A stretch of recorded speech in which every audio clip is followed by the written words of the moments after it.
Berita Sarawak FM, sumber maklumat semasa.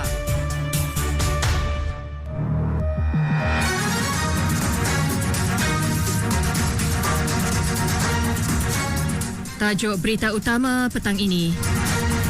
Sarawak wujud Taman Orkid di Semenggok. Teknologi pembenihan seed balls guna drone ditambah baik, pulihkan hutan yang tidak boleh diakses. MyCC sedang nilai laporan penyiasatan kartel dalam industri ayam. Selamat petang dan salam keluarga Malaysia, bersama saya Corina Jul dalam Berita Sarawak FM.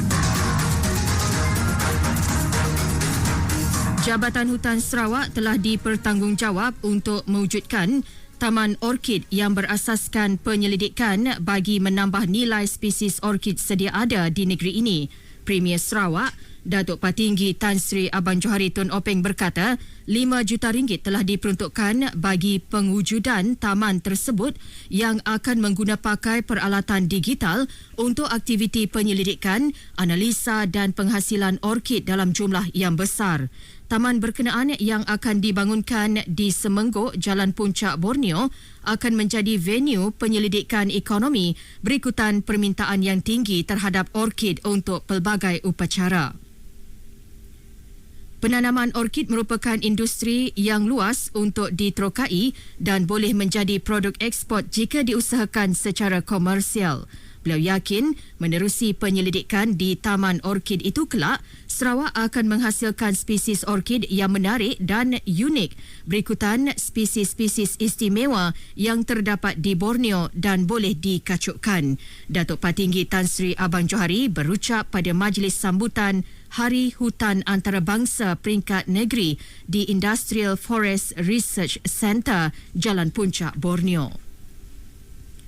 Dalam pada itu, Premier Sarawak berkata pengurusan hutan Mampan SFM memainkan peranan penting dalam mengimbangi kesejahteraan ekonomi, sosial dan alam sekitar. Ini kerana ia sangat kritikal untuk menambah baik kehidupan penduduk tempatan, pekerjaan, alam sekitar dan ekonomi negeri dengan meningkatkan produktiviti hutan dan perkhidmatan ekosistem selain mengurangkan kesan buruk terhadap perubahan iklim.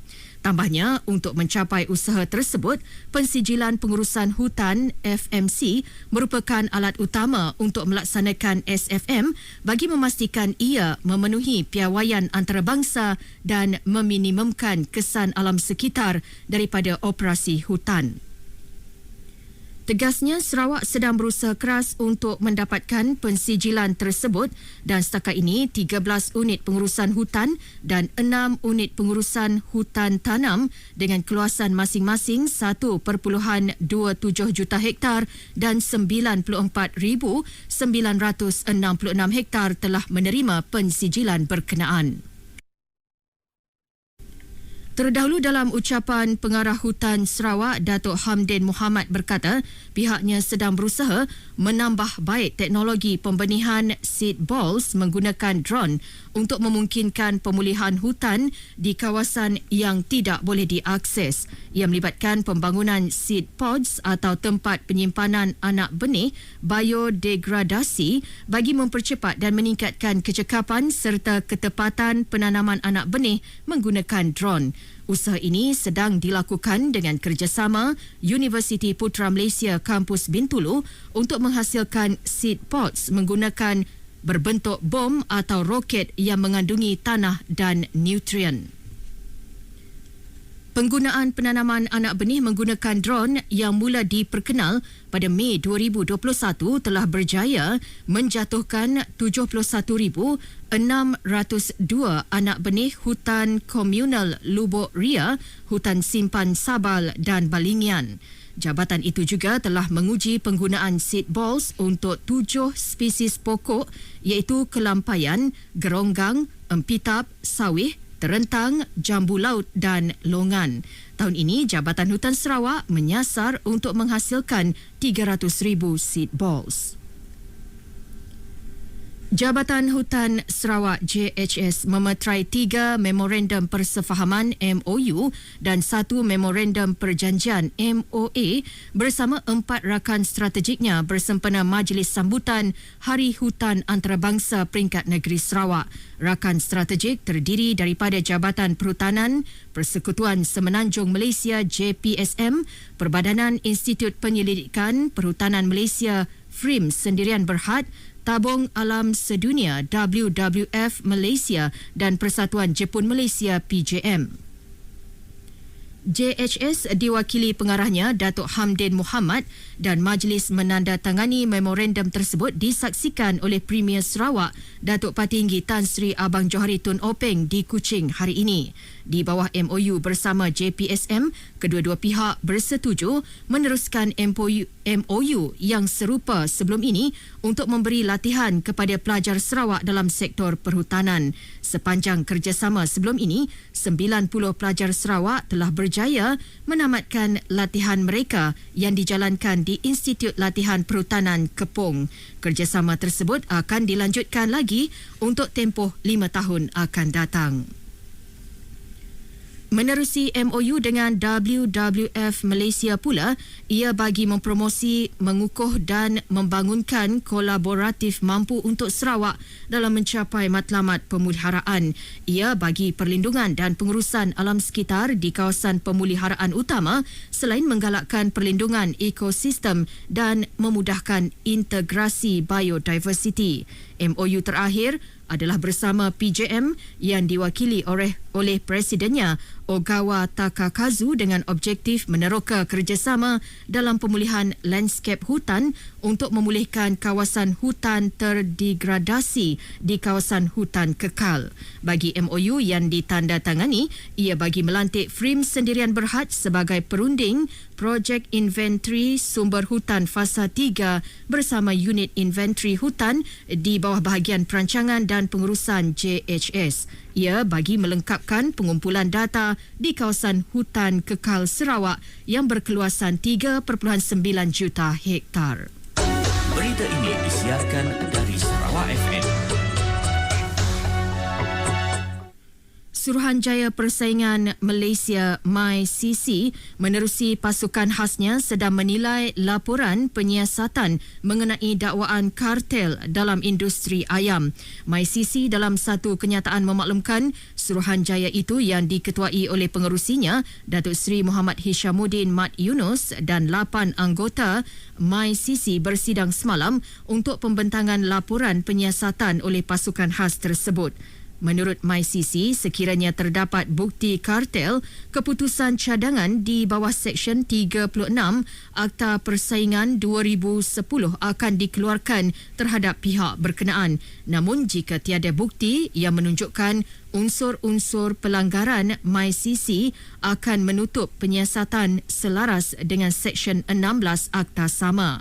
Sekiranya terdapat pelanggaran, MyCC akan mengenakan penalti keuangan sehingga 10% daripada pusing ganti seluruh dunia dan atau pengenaan arahan tertentu yang dianggap wajar oleh MyCC.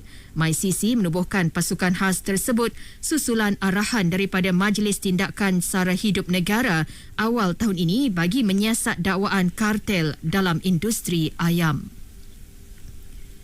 Jabatan Bomba dan Penyelamat Sarawak pada masa ini mengambil pendekatan jangka masa pendek dengan memperkasa pasukan bomba sukarela PBS bagi memberi perlindungan asas di setiap sesuatu kawasan. Menurut Pengarah Bomba dan Penyelamat Sarawak, Datuk Khairuddin Rahman Alayas Husaini, ia perlu dilaksana bagi memenuhi keperluan masyarakat setempat. Katanya, setiap kawasan yang berpendudukan jauh perlu diberi perlindungan dan mempunyai balai kategori E khas yang mempunyai keupayaan dari segi aset dan kesiapsiagaan yang proaktif. Beliau memberitahu Sarawak memerlukan sebanyak 65 balai PBS, namun kini hanya 39 yang telah diwujudkan. Kesemua 39 balai PBS tersebut juga dalam perancangan akan dinaik taraf kepada balai kategori E khas daripada segi aset dan penyelarasannya. Datuk Khairuddin berkata kepada pemberita selepas membuat lawatan ke balai mini PBS Kabima Limbang di Kampung Merasam. Polis Kuching mengeluarkan sebanyak 143 saman atas pelbagai kesalahan trafik menerusi obsamseng jalan di kawasan Masjah Ahad lepas. Ketua Polis Daerah Kuching, ACP Ashman Bajah dalam kenyataannya memaklumkan kesalahan tertinggi direkodkan membabitkan ubah suai struktur peralatan kenderaan, nombor pendaftaran tidak mengikut peraturan dan tiada cermin sisi. 3 lelaki tempatan berumur antara 18 dan 20 tahun turut ditahan kerana melakukan aksi wili dengan cara tunggangan yang membahayakan diri sendiri. Ketiga-tiga suspek yang merupakan penunggang motosikal disiasat di bawah Seksyen 42-1 Akta Pengangkutan Jalan 1987. Selain itu, 20 buah motosikal turut disita. Sebanyak 55 buah kenderaan melibatkan 67 individu diperiksa dalam operasi selama lebih 6 jam tersebut. Operasi yang bermula pukul 4.30 petang itu dilaksanakan oleh 30 anggota bahagian siasatan dan penguatkuasaan trafik serta bahagian pencegahan jenayah dan keselamatan komuniti. Sedikit perkembangan sukan. Ratu Terjun Negara Datuk Pandelila Rinong terus mengharumkan nama negara di pentas tertinggi dengan meraih pingat gangsa bagi acara 10 meter platform wanita dalam kejohanan dunia FINA 2022 di Budapest, Hungary. Beliau berjaya mencatat 338.85 mata untuk meraih kedudukan podium. Juara dunia 2019 Chen Yusi meraih pingat emas dengan kutipan 417.25 mata. Manakala pemenang emas Olimpik Tokyo Kwan Hong Chang berada di tempat kedua dengan mengutip 416.96 mata.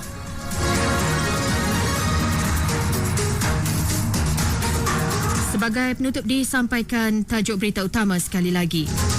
Sarawak wujud Taman Orkid di Semenggok. Teknologi pembenihan seed balls guna drone ditambah baik, pulihkan hutan yang tidak boleh diakses. MyCC sedang nilai laporan penyiasatan kartel dalam industri ayam. Sekian berita Sarawak FM yang disunting oleh Penny Ribot dari Seksyen Berita Ehwal Semasa RTM Kuching. Saya Corina Jol, selamat petang dan salam keluarga Malaysia. Berita Sarawak FM, sumber maklumat semasa.